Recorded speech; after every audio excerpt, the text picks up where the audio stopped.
Assalamualaikum warahmatullahi wabarakatuh.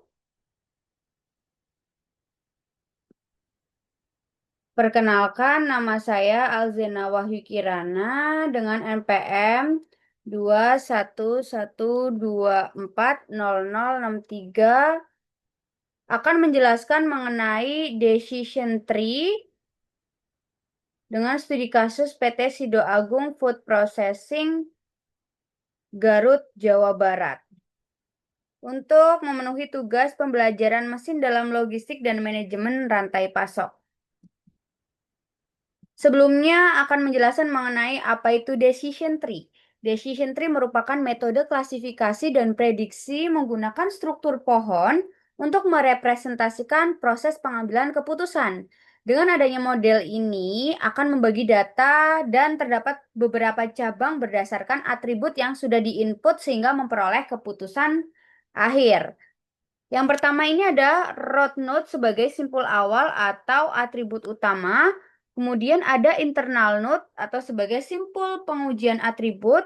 Kemudian ada branch sebagai hasil dari pengujian. Dan yang terakhir adalah leaf node atau keputusan sebagai kelas akhir. Nah, cara kerja dari decision tree yang pertama ini dengan memilih atribut terbaik sebagai akarnya. Kemudian membagi data yang ada berdasarkan nilai atribut, kemudian mengulangi proses hingga semua data itu terklasifikasi atau tergolongkan. Dan yang terakhir dengan menghasilkan keputusan sebagai leaf node atau keputusan akhir. Untuk contoh penerapan pada decision tree, yang pertama ini sebagai prediksi kelayakan kredit, kemudian sebagai deteksi fraud, penentuan kelulusan mahasiswa, dan analisis keputusan bisnis. Nah, dalam decision tree gambarannya sebagai berikut. Ada 3 decision node. Dengan leaf node ini di akhir dari cabang. Kekurangannya apa sih?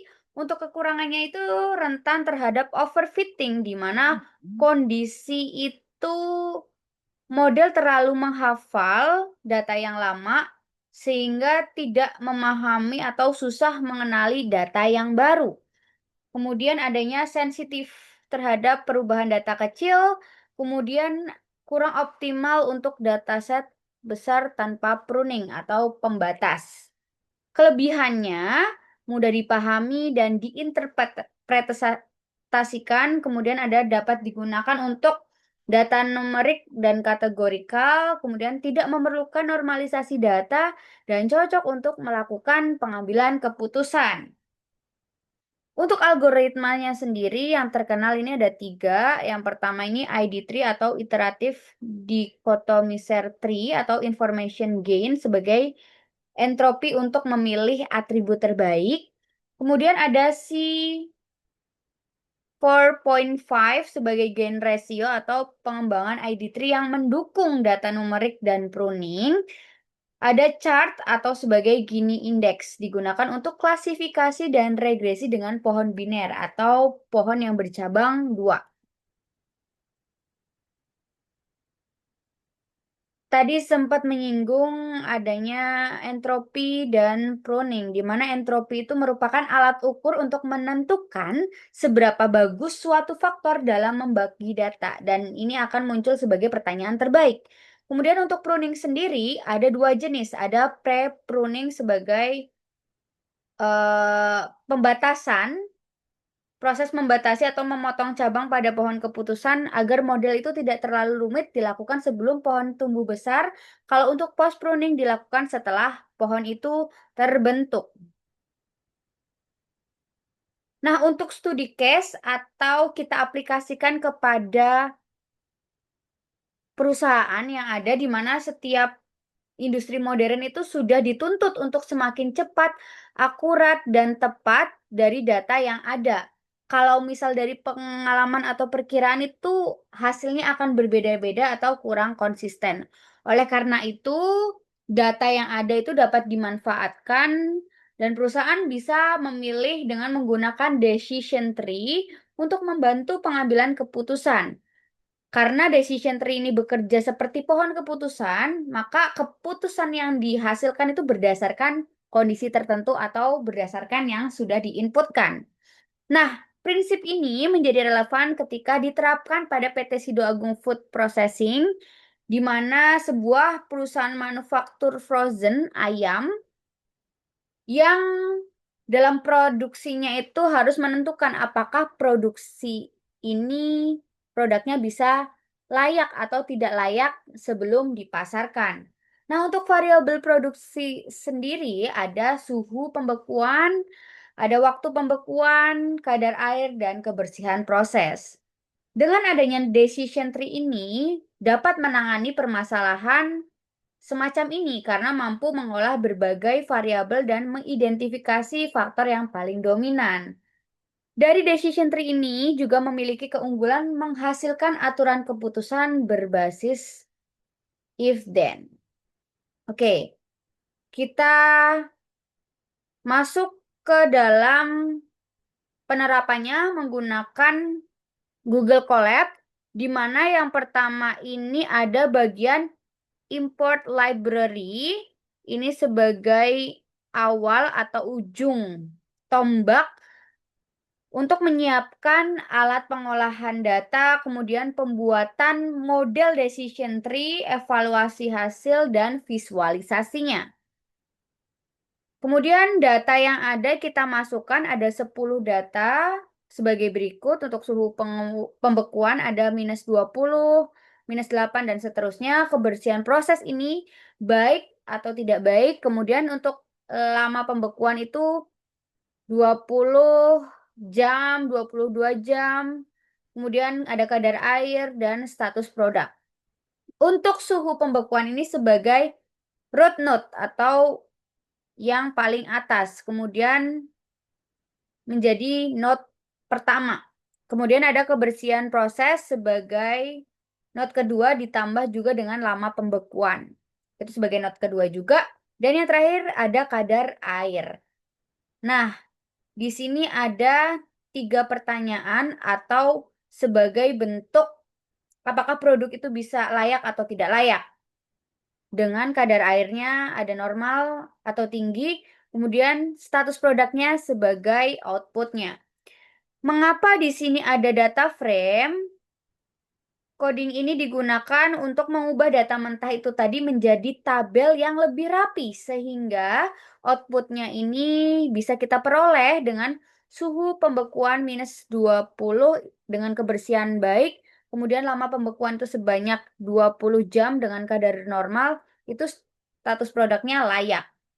Begitu seterusnya, karena dalam Google Colab ini tidak bisa membaca kata atau kalimat, maka kita melakukan encoding. Kenapa dilakukan encoding? Ini agar bisa memproses data yang sudah ada atau memiliki hasil ini ke dalam angka. Nah, kita hanya mengganti yang tidak layak atau tidak baik itu dengan 0 dan baik atau layak itu menjadi 1. Sesuai dengan yang di atas, maka ini akan tetap sama. Sebagai berikut bisa dilihat. Kemudian yang selanjutnya ada mengencoding juga untuk faktor X dan Y, di mana X ini sebagai faktor produksi ayam frozen, sedangkan Y ini sebagai status kelayakan dari produk. Selanjutnya kita melakukan split data atau training dan testing. Fungsinya apa? Untuk X train dan Y train ini bertujuan untuk melatih model apakah dia bisa menggunakan atau membaca data baru menjadi output yang sesuai, di mana nanti hasilnya menjadi X test dan Y test. Itu sebagai hasil dari pelatihan. Sehingga model ini tidak hanya menghafal, tetapi juga bisa memprediksi. Dengan random state-nya itu 42, di mana 42 ini mengunci pembagian data agar hasilnya itu selalu sama. Sedangkan untuk test size-nya 0,30 berarti 30 data yang digunakan itu sebagai testing dan 70%-nya itu untuk training atau pelatihan. Selanjutnya di sini ada model decision tree classifier. Di sini sudah mulai melakukan penggolongan dengan kriterian itu entropi. Entropi sebagai pertanyaan tadi yang terbaik atau yang paling menjadi faktor penting dalam uji kelayakan dan ketidaklayakan dari produk ayam. Dengan max depth itu 3 yang sudah saya jelaskan di atas, di mana ada 3 node. Ini bersifat agar data itu tidak kompleks atau model ini bisa digunakan secara konsisten. Nah, untuk entropi sendiri itu mengukur untuk ketidakpastian atau memilih faktor penting yang paling membedakan hasil. Kemudian setelah itu adanya akurasi. Di sini untuk menguji konsisten. Model itu tadi apakah bisa digunakan secara baik atau tidak. Dan di sini ada confusion metric, Y-test atau Y-prediksi. Di mana untuk melihat seberapa benar atau seberapa salah keputusan model secara lebih detail. Nah, selanjutnya kita ada coding untuk plot figur atau visualisasi apakah klasifikasinya ini layak atau tidak layak.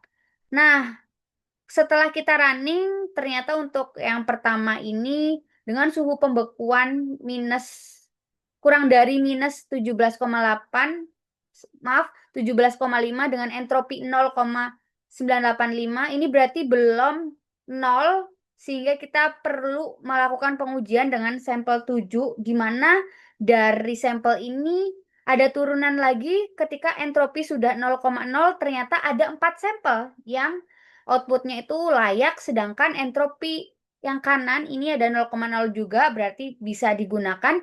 Sampelnya 3, ternyata ada yang tidak layak. Dari 7 sampel, 4 itu sebagai layak, 3 itu tidak layak.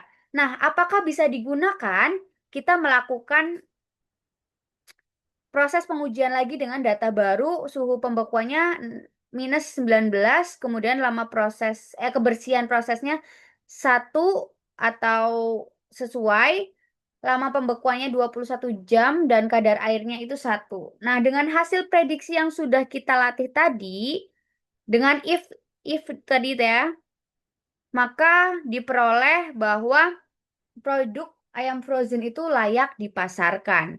Nah, sekian dari penjelasan mengenai decision tree dan pengaplikasiannya pada PT Sido Agung Food Processing dengan produk ayam frozen. Kurang lebihnya mohon maaf. Wassalamualaikum warahmatullahi wabarakatuh.